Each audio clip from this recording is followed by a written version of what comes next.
ବୁଝିଥାନ୍ତି ପଡ଼ି ରାତ୍ରି ମା ଲକ୍ଷ୍ମୀ ମା ସମସ୍ତଙ୍କ ମନ ଟିକେ ଅଲଗା ରକମ ଥାଏ। ଲକ୍ଷ୍ମୀ ମା ଏଇଭଳି ଭାବରେ ମୁଁ ଦେଇଛି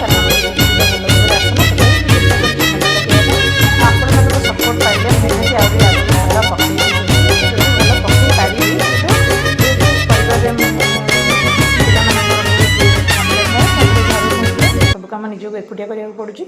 ମାଆ କିଛି କାମ କରିପାରନ୍ତିନି, ସେଥିପାଇଁ ମୋତେ ସବୁ କାମ କରିକି ଭିଡ଼ିଓ କରିକି ଏଡ଼ିଟ୍ କରିବା ପାଇଁ ସବୁ ଭିଡ଼ିଓ ପରେ ଆପଣମାନେ ଦେଖିପାରୁଥିବେ ଜାଣିପାରୁଥିବେ। ମୋତେ ଏଡ଼ିଟ୍ କରିବାକୁ ସମୟ ହୁଏ ନା, ବହୁତ ଭିଡ଼ିଓ ଗୋଟେ ମୁଁ କରିକି ରଖିଛି କିନ୍ତୁ ଏଡ଼ିଟ୍ କରିକି ମୁଁ ତାକୁ ୟୁଟ୍ୟୁବରେ ପକାଇ ପାରିନି।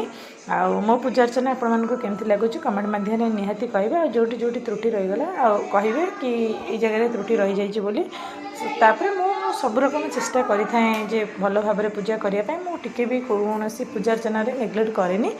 ତାପରେ ଯେହେତୁ ଶେଷ ପାଳି ସେଥିପାଇଁ ମଣ୍ଡା କରିବାକୁ ପଡ଼ିବ। ପ୍ରଥମେ ମୁଁ ନଡ଼ିଆ ଭାଙ୍ଗିକି ନଡ଼ିଆକୁ କୋରିଥିଲି, ତାପରେ ଆସିକି ଜନ୍ତୁଣି ଜନ୍ତିଥିଲି। ରାତିରେ କିନ୍ତୁ ମୁଁ ଚାଉଳ ଚୁନା କରିଦେଇଥିଲି। ଆଉ ସକାଳୁ ପିଠା କରିଥିଲି। ତାପରେ ଆଜି ଯେହେତୁ ଶେଷ ପାଳି ମୋର ଆଉ ଗୋଟେ ପିଠା ରହିଯାଇଥିଲା ମୁଁ କରିନଥିଲି, ସେଥିପାଇଁ ମାଲପୁଆ କରିଥିଲି ଆଉ ମଣ୍ଡା ପିଠା କରିଥିଲି। ଆପଣମାନେ ଭିଡ଼ିଓରେ ଦେଖିପାରିବେ।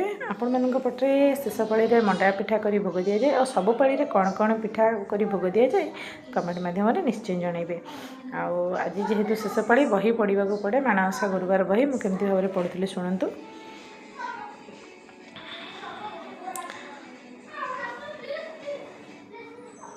ଆପଣମାନେ ସବୁତକ ବହି ଦିନରେ ପଢ଼ନ୍ତି ନା ରାତିରେ ପଢ଼ନ୍ତି ନିହାତି କମେଣ୍ଟ କରି ଜଣାଇବେ। ଆଉ ମୁଁ କିନ୍ତୁ ଦିନରେ ଅଳ୍ପ ପଢ଼ି ରଖିଦିଏ, ରାତିରେ ଯେହେତୁ ସମୟ ହୁଏନି ପିଲାମାନେ ପାଠ ପଢ଼ନ୍ତି, ରାତିରେ ଆଉ ଟିକେ ଥାଏ ମୁଁ ପଢ଼ିଥାଏ। ଭିଡ଼ିଓ ଭଲ ଲାଗୁଥିଲେ ଲାଇକ୍ କରିବେ, ସେୟାର କରିବେ, କମେଣ୍ଟ କରିବେ।